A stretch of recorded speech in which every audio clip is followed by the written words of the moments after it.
My name is Pete Marshall. I'm the communications director with Friends of the Boundary Waters Wilderness. And there's no other way to say it than today is hard. Today is a very hard day. And it's hard for people who worked for generations to protect the boundary waters. It's hard for people who called their senators, who talked to friends across the country about the need to protect this national treasure. And it's hard for anyone who's experienced the magic of this wilderness jewel with their friends, with their family, or in moments of solitude. This is a betrayal of wilderness. It's a betrayal of public land and a betrayal of the democratic process. So let's be clear on what happened. Using a novel legal theory, a few politicians in Washington came up with a clever way to strip protections from some 225,000 acres of public land surrounding the boundary waters.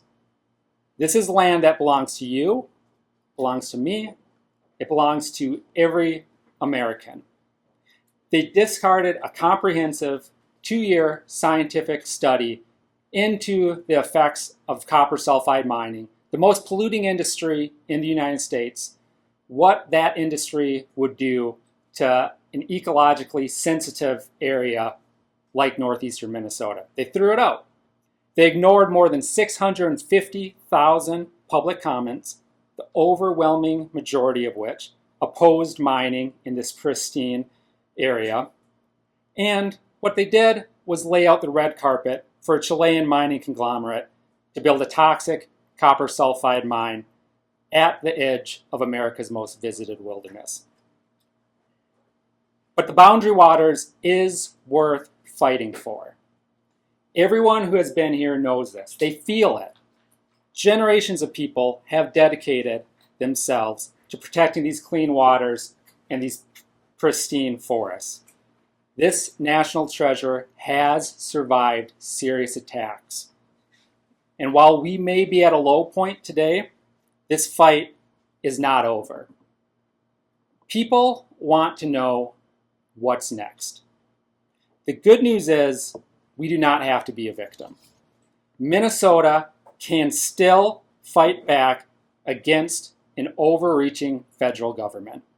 Right now, Governor Walz and the Minnesota Department of Natural Resources can cancel one of Twin Metals' state mineral leases. This would be a crucial step towards stopping Twin Metals. Additional leases will come up for renewal in future years, and what the DNR does today, in 2026, builds the foundation to stop this dangerous mine at the state level. So I want to end on a cautiously optimistic note. Minnesota does have the clear legal authority to stop this mine.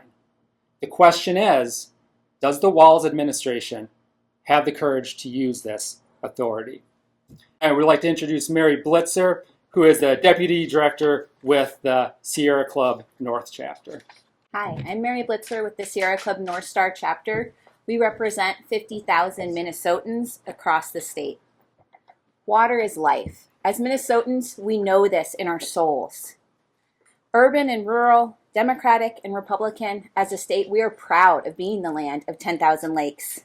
Minnesotan voters of all political stripes overwhelmingly back natural resource protection. We see this in our lottery spending votes. And in this federal extremely close vote of 50 to 49 votes, Republican senators voted against American and Minnesotan interests and need for clean water. These Republicans used a baseless interpretation of the Congressional Review Act to overturn our 20-year mining moratorium. In the Superior National Forest, in the watershed of the Boundary Waters Canoe Area Wilderness. The copper sulfide mining projects we are fighting there have a terrible track record. In fact, a 100% fail rate.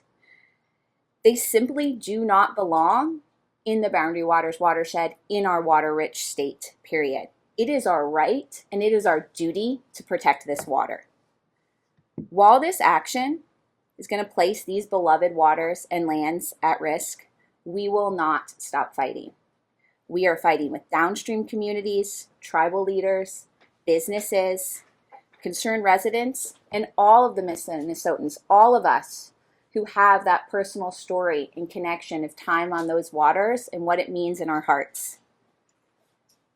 Our calls, our emails, and social posts are starting to make a difference. This vote was closer than any other of the similar public lands votes this year, and our work is not over yet. We're grateful to Minnesotan Senators, Senator Smith and Senator Klobuchar, who are championing Boundary Waters protections, and we call on them to continue. Minnesota State Governor Walz, the DNR, and our future governor have a critical role to play now in protecting our interests and need for clean water. We have seen with this vote we cannot count on federal officials who just chose the interests of a foreign billion-dollar corporation over us. Together, we can fight back, and we call on the DNR to cancel the state lease. Thank you. I just want to introduce Paula Maccabee, also with Water Legacy, great ally in the fight for clean water. Paula, come give some words, please. Thank you so much. I'm Paula Maccabee, and I'm the Executive Director and Counsel for Water Legacy. And we've been hearing from our supporters and our allies all morning about how important this vote is and how difficult it is for all of us and how we're all going through a process of grief. And I think most of us are still in shock, and then there'll be anger, and then there'll be sadness, and there'll be acceptance. But I want to tell you from the perspective of Water Legacy and Friends of the Boundary Waters and Sierra Club and Save the Boundary Waters and all of our allies and all the thousands of people across Minnesota, that acceptance does not mean that we're going to accept the destruction of the boundary waters. It means that we're going to accept that the federal government is broken now. And the federal government would rather stand up for a few billionaires than protect the boundary waters, our other vital, life-giving clean waters in Minnesota, and the lives and health of people and animals and plants that depend on clean water. And so what I'm calling on people to do, and actually what everyone who's calling me and texting us this morning has been calling us to do, is to stand strong as Minnesota. And for every level of government, from the council member to the township, all the way up to our new governor, to ask one question: what will you do to protect the boundary waters, to protect Minnesota's other vital clean water watersheds, our health, our way of life? And get an answer to that question, because it is not true that Minnesota is powerless.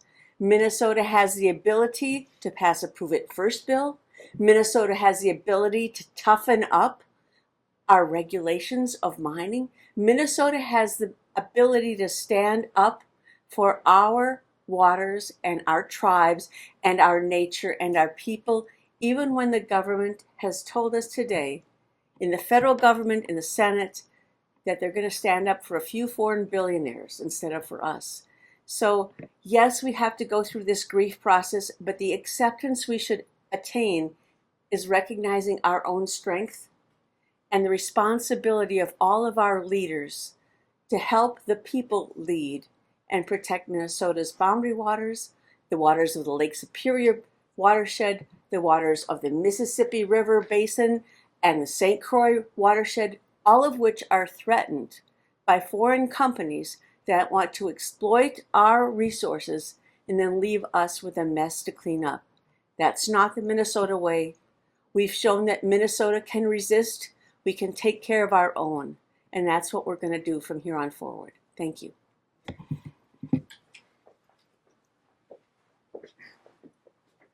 Well, thank you, Paula, and thank you, Mary. Guess I'll open it up to questions. We talk about working with elected officials. Obviously, you talk about working with the Walz administration, whoever comes next as governor. Have there been conversations with the Walz administration right now about what's going on and the next steps, or are those now the next steps moving forward after this vote? I think there has been conversations. There has been conversations with the Walz administration right now, and in the past, the Walz administration has been reluctant to take a side on this issue. There's this constant political balancing act they seem to be doing. But public opinion, with many events that have happened in Minnesota involving the federal government, is gradually shifting, becoming more apparent that it's really wants elected officials in Minnesota to take a stronger stance on issues that concern us, and kind of build that barrier against federal overreach. So we have seen the Walz administration become more accepting to the idea that a mine does not belong in the Boundary Waters watershed. And again, we're hoping to convince them and the next administration that before any of these mines can be built in Minnesota, before they can threaten any of the iconic water systems or any waters that make Minnesota so famous, that they have to have some modicum of proof that it's not going to pollute. So it's an ongoing dialogue, and we look forward to continuing it with the next administration. You guys mentioned this novel use of the Congressional Review Act. Can you talk more about that? And are you planning or do you see an avenue to sue over this or take this to court? I can do a C-level explanation, but I might have Paula, who's a lawyer extraordinary. Would you want to talk about the use of the CRA a little better than I can? I have to tell you, I know more about state law than federal law, but the process of review that they use today is not one that has ever been used before for a public lands transaction. And the withdrawal of the 225,000 acres was done according to the book, the way every other public lands transaction has been done, and it was not subject to the process they use today in the U.S. Congress. But we've seen in the last couple of years that custom, practice, and law can all go out the window when there's a political objective to be served. As far as litigation, not my call. There are other organizations who are the leaders in this area, and any decisions about next steps will be up to them. But we, and then to follow up what Paula was saying, we are looking at all legal avenues in response to this. One of the malicious parts of this resolution being passed is that I believe there's a provision against judicial review in it. But we're still exploring what exactly those implications are and what steps we can take in light of that.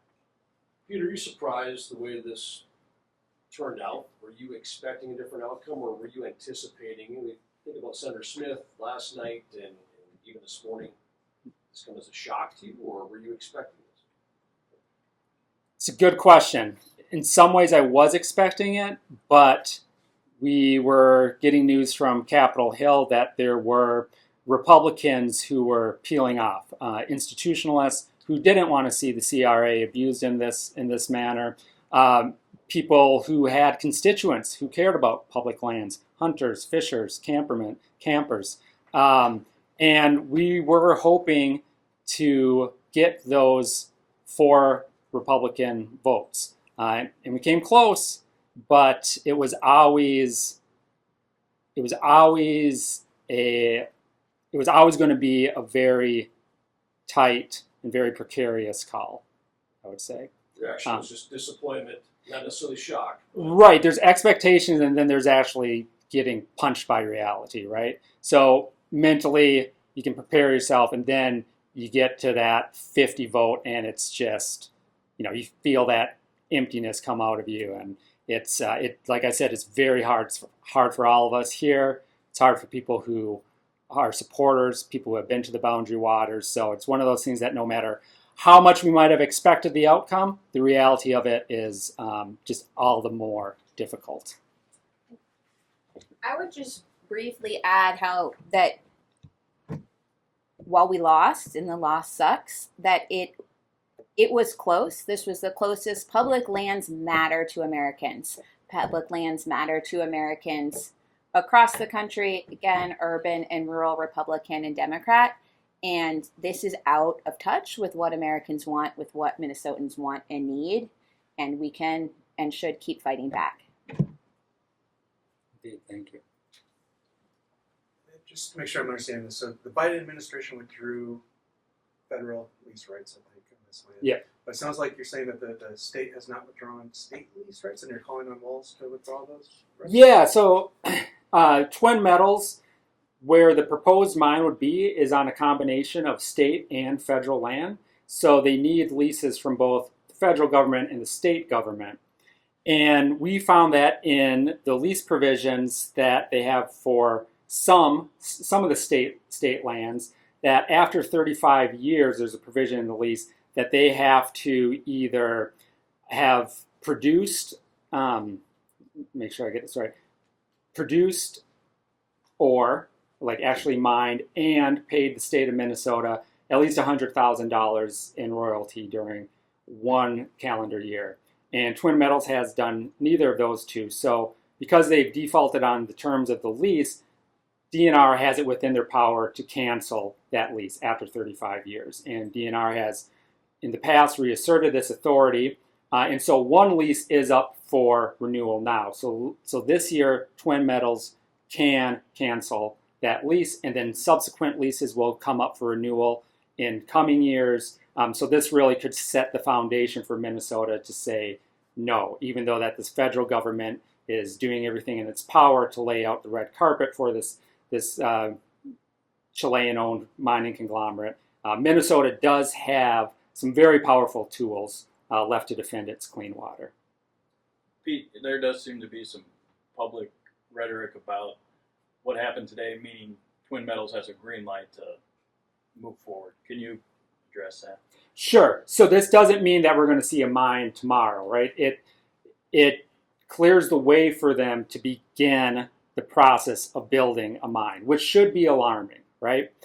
Those protections are gone. Yes, Twin Metals still would need to go through state and federal permitting process, but we've also seen continual moves by Pete Stauber and other to weaken the permitting process, to reduce it to something like a year and a half, something that's completely incompatible with an actual in-depth scientific look at the effects that a mine could have on an ecosystem. So it does not mean a mine's going to spring up in the next month or so, but this in combination with other attacks on the boundary waters, other attacks on the permitting process, attacks to reduce it, all spell bad news for what could come next. Paula, yeah. Pete is absolutely right. There is a long process that includes both environmental review and permitting at both the federal and the state levels. And there are things that could be done by, let's say there's a new Congress after this fall that would change and make more protective the federal procedures. And then Minnesota also has a lot of authority in our environmental review and our permitting to reduce the likelihood of the kind of devastation that we would have seen with what Twin Metals is currently proposing. So the threat is real, but once again, I think we need to inform people, now's not the time to get depressed, it's the time to get busy, because there are things that can be still done with the world we live in this morning to protect the boundary waters and protect other watersheds in Minnesota. You know, these lands were protected by that public land order. Let's say next administration's Democratic. I mean, could they come in and do another public land order to do this, or is that's it? My understanding is, my understanding that a future administration could not reinstate the land order, that the mineral withdrawal, that this kind of puts the end to what was turning into kind of a yo-yoing back and forth of protected, unprotected land surrounding the boundary water. So that's one more devastating blow about what happened today.